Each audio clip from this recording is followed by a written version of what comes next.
Hello and welcome back to the Book Marketing Tips and Author Success Podcast. This is Penny Sanseveri with my awesome co-host, Amy Cornell. And I can guarantee you there's going to be a lot, we're going to really be cracking up at this show because I have very strong feelings about this topic. Amy does not feel the same way. Oh, Penny, your Costco addiction is showing again. But I was really devastated. So last week, Costco announced that they were no longer going to stock books throughout the year. I'm sorry, I'm trying not to laugh because we were in the green room and we were just, Amy is on fuego today.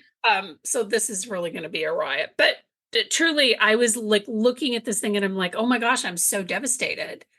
Costco is not going to carry books in their big box stores year round. They're just going to carry them seasonally. And this really bummed me out, but you didn't really have the same reaction, did you? No, I mean, no. Sorry, I'm not trying I will say I was telling Amy's mean. I'm not trying to make you sound like a meanie, but no, but it's true though. I even said to Penny before we started, I was like, so am I allowed to have these honest feelings or should I tamp these down a little bit? Because I was telling her that when I read some articles on this, like I kind of had my white hat on for indie authors and things like that. And part of me was like, well, sorry, but these top 1%er authors that don't get to be in Costco anymore, it's like, let me pull out my tiny violin because things are so hard for them. Like, because most of you listening probably aren't in Costco. No offense. You should be. You probably deserve it, but you're never going to be in Costco because that is so hard to do. And it's definitely, I mean, it used to be a lot easier. Penny, I know you have a lot of previous history being able to work with local Costcos and stuff like that, but that's gotten more challenging over the years, So that's why, like, when I saw it, I'm like, yeah, okay. Like all these big shot authors that are already in every single airport in the country don't get to be in Costco except for 4 months out of the year now. But I mean, no, and you're not wrong necessarily, but I was bummed because I hate to see shelf space shrinking. And there was a book, actually, it's really funny because everybody was teasing me that I should buy it for myself. It was, I don't remember the exact title, but it was basically the Everything Costco book. So it was all the little like history of Costco. And I'm like, oh, please, I can recite that in my sleep. So I didn't buy the book, but that was an independently published book that Costco stocked, obviously, because it's about Costco, and it was extremely well done. But the returns are, I mean, I realize that not everybody's not reading less, but I think our reading habits have changed, right? But the return, so I talked to this, so when I found this out, they must think I'm going to have to switch Costco stores because they must think I'm the biggest weirdo they've ever met. So I go up to the manager, right? And I'm like, oh my gosh, you guys are not selling books anymore. Like I was just like, I was out of breath. I was like so verklempt about this whole book thing. And he's like, oh, was your book stocked here? That's funny. I was so upset. He was like, oh, is your book stocked in our stores? And I'm like, well, no, but I'd like it to be. Is there still time to get my book before y'all? But he said that the returns, which I find so ironic because when you think about Costco, and there was a show on, this is a bunch of years ago, but there was a show on about like how Costco buys, right? And how like it's exact science and blah, blah, blah. But apparently it's not a science when it comes to books, because when the books don't sell, they have to box them up in a FedEx box, right? And send them back. So you have 100 books that because you don't want to put them in a warehouse. I mean, you are a warehouse. Like, where are you going to put them, right? And the cost of sending these books back costs a lot for these stores, understandably. And I'm like, first off, Costco should have negotiated a better deal. But why weren't publishers, and this is part of the reason why I also got upset, because I feel like in this situation, especially with big box retailers, the shelf space is shrinking. Why were publishers not astute enough to negotiate a better deal with friggin' Costco, right? Like, come on, to keep this train moving. Because I see people buying books. I mean, I realize that a lot of ebooks and audiobooks, like, I get it. But, like, why didn't they negotiate a better deal? That, we'll take the books back on our own dime. I mean, because a lot of times, like, I would see a book that was in Costco and I'd get it on my, e-reader, or I'd get it on my Audible account or something. So Costco didn't necessarily make any money on that, but the publisher certainly did. Does that make sense? Yeah, and I mean, I think definitely. But what's interesting until in case anybody that's listening hasn't heard this before, I don't think we talk about it much. I was born and raised in Alaska. And what's interesting is that when I was reading up on this, Costco hasn't sold books in Hawaii or Alaska for a couple years already. They already pulled those markets because of logistics. Obviously nobody really cared because who lives in Alaska and Hawaii, like Yeah. the uproar was small, but I wonder if this would have been less shocking had that been bigger news when it happened. It kind of like they kind of slipped that under the radar, it seems. But it sounds like publishers have just gotten really comfortable with their, control over the market, clearly. But I was also reading Penny. It was one of the editors, I think it was the editor at large at Publishers Weekly, estimated that big box stores like Costco and Target, and those are the two that they mentioned because I think those are the biggest ones, but it implies that there are others, only make up 4% of book sales. Yeah, and I thought that kind of surprised me a little bit. I mean, like you said, retail space has been getting smaller for a number of years, but that still surprised me that the number was that low. Yeah. And it makes me wonder if anything, if publishers plan to make up for this in any way, or if they're just thinking like, you know what, we're streamlining 4%, whatever, it'll figure it out, Yeah. Well, because it just found like, it was just so interesting to me. So 4% of book sales for the maybe top 1% of authors, like the big names. And I started doing the math and I'm like, okay, so are the publishers just calling this a wash, or do you think they're going to plan, or do you think they have other ideas in mind? yeah, I don't know. I mean, it just feels like, and here's the other piece of it though, too, is that the one person, well, the one entity, whatever company winning in this is Amazon, right? Because Amazon is arguably the largest retailer of books. And this podcast and this topic isn't going to solve that problem. But, this goes back to publishers should have long ago, instead of whining about Amazon, Amazon. Good point. They, Yeah. You know what I mean? 10 years ago, Yeah. they should have done something, because I hate seeing the book industry shrink, because, we've loved the book industry. We worked in the book industry for 24 years. Collectively, our experience is over 30, well over 30 for the two of us. But I mean, I always get, it bothers me a lot when the shelf space shrinks. But Yeah. Publishers they are not as aggressive as I feel like they could be in this situation. Yeah. That just blows my mind though. I mean, it makes me think that who can afford to just give up even a small percentage like that without some sort of contingency plan or an alternative. And to your point, they already bitch about Costco. So what's left really?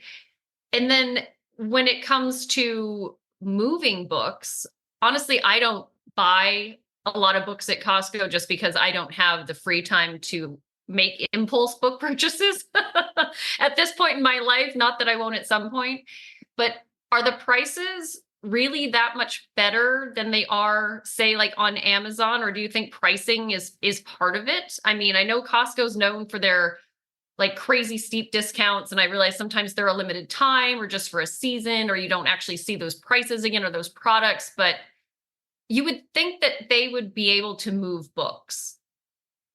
Yeah, and I don't know. I don't have the numbers. It'd be interesting to find out. I have a journalist that I've talked to who writes for the Costco magazine, and I may just send him an email and write to him, because I'd be curious to know how many books at Costco moves. And the number may be online somewhere, but I'm sure it's surprisingly, I mean, I'm sure it's a good number, even though they've decided not to sell them.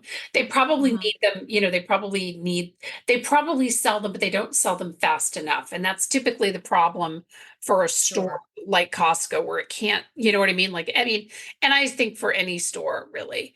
But the steep discounts, I mean, the books are less expensive. So I've gotten books like for your kids there that you can price on Amazon, and they're, considerably more expensive on Amazon, even though Amazon does its own willy-nilly discounting, as we all know. But I mean, Amazon has really gotten, I mean, sorry, Costco has really gotten into this really weird, I mean, it's not weird, it's good weird, right? But our Costco in particular has this new clearance table in clothes. And like on Saturday, it's everybody for themselves. I mean, it's Oh God. crazy.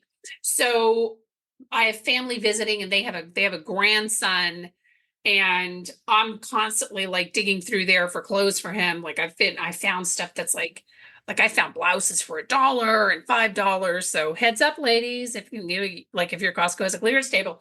But I don't understand, and like it's, as you can imagine, it's wickedly popular. I don't understand why they're not doing that with books. I mean, I think that it could be, you know, that's something that could really help to get, to move these books, instead of returning them, right? So when you tabulate the FedEx costs, and I'm sure Costco has some great deal with FedEx or whatever, when you tabulate the staff cost, the packing cost, all of that to return these books, why not just discount them, right?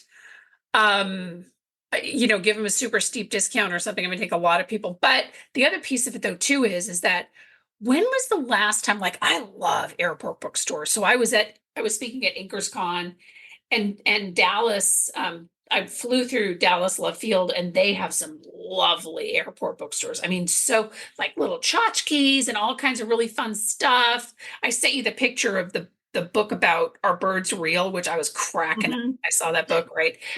But when was the last time that you saw somebody walking through the airport carrying a book, right? Everything is in our ear, or it's digital or something. So I'm not really sure how long some of these airport books, I mean, other than the souvenir stuff that they sell and the fun last minute stuff that, oh my gosh, I forgot to get a present for whatever. Like that's a perfect situation for that. But when was the last time that you saw people lugging books through an airport? Yeah, that's a really good point. I really do think that for any number of reasons across different demographics, I really just think the concept of books being an impulse purchase is we're shifting away from that. Yeah. Like that's just my kind of gut, and not, again, that's certainly my life, but it's like I know a lot of people that just for any number of reasons, their book buying is so intentional and thought out and planned. I mean, we've got somebody on the team, Penny, who is like a super reader, Oh and yeah. she's got a book reading plan mapped out already. You know what I Oh mean? yeah.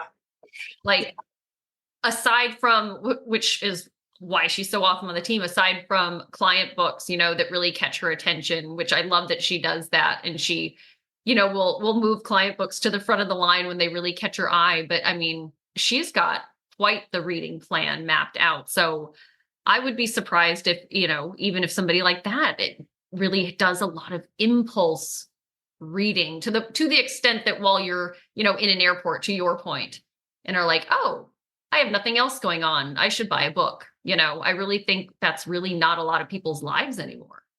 Well, I agree with that. And I think one of the problems with the industry, I think the impulse buy, obviously, when we've talked about this a lot, when you are attempting to sell your book, you're asking for somebody's time first and foremost, right? So they have to trust that they're not going to be disappointed with you. And the other thing is there's no scarcity in this industry. Like, scarcity tends to, because one of the premises, just since we're on the topic of Costco, one of the premises of Costco is that it could be on a shelf this week. It might not be next week. So you better stock up, right? And that's because they're shift and they move and they push through inventory and all this other stuff. So, obviously their premises, you get really good deals and it's fun and it's an addiction for some who shall not be named, but it's also scarcity. And scarcity is a thing that helps to drive, inventory. And publishing has no, I mean, I'm sorry, but a book published every 8 seconds, publishing has none of that, right? We have no scarcity in this industry. So that's another piece of this too, that I don't want to get too far down the rabbit hole with this, but I mean, that's another piece that I think also factors into as the shelf space shrinks, smart authors aren't banking on, as you said, the impulse purchases. Smart authors are banking on building their own tribes, building their own fan bases, because like like our super reader, who, by the way, like 6 months after she started, I saw her post a review for a book, and I was just checking the reviews on Amazon for an author that we're working with. She's like a top Vine reviewer, and I'm like, what? Get out! Like, why didn't you tell her? She goes, oh, I just didn't want to. She's very like sweet. Like, I didn't want to be boastful. I'm like, what? You need to be boastful. So this is how many books that this girl read. I mean, she's amazing, a voracious reader. But I mean, there's no scarcity in this industry, and I think that authors are really going to. I mean, I still think that it's not a bad idea to get to know your local Costco. You never know what they're willing to do for you, if they're willing to like setting up, a small event, or if you're a local author or something. But it's always a little bit, it dims my light a little when shelf space shrinks for authors, truly. Oh yeah, I agree. But I think this is, I think this was, despite our slightly different levels of urgency in terms of how this hit, when this hit the news, I think it's still, we discussed a lot of things that are relevant to even indie authors that never expected to be in Costco. The point is, it really matters to pay attention to how people are buying books, no matter where we're at. Like, you have to keep up with how, not just people across the board either, specifically people in your genre readers, how are they buying books? And that is where your time is going to be best spent, for sure. Yeah, I absolutely agree. And yeah, we did have varying. So I sent Amy this link to a Costco influencer that I follow on Instagram. I know, how strange of me, but how out of character for me to do something like that. And she didn't respond. And I was like, Amy doesn't care at all about my Costco. But in truth, she was being thoughtful and obviously doing a ton of research. But yeah, I mean, I think that there's, it kind of bums me out when books have, when books have less exposure. And like I said, you see something on it, like I'll see something in an airport bookstore and think, oh, I'm going to download that. And I think it would really, benefit publishers to remember that, yes, we want to sell books, absolutely, but your book sales may not always come from that shelf space. It could come from elsewhere. And I think as authors, we learn this lesson every single day. So right. With that, thank you all so much for listening. And by the way, I've talked to like 3 authors this week who found us from our podcast. So thank you for listening and for sharing this podcast with somebody who could benefit from it, and for leaving a review. We love all your feedback, and we'll see you next time. Bye-bye.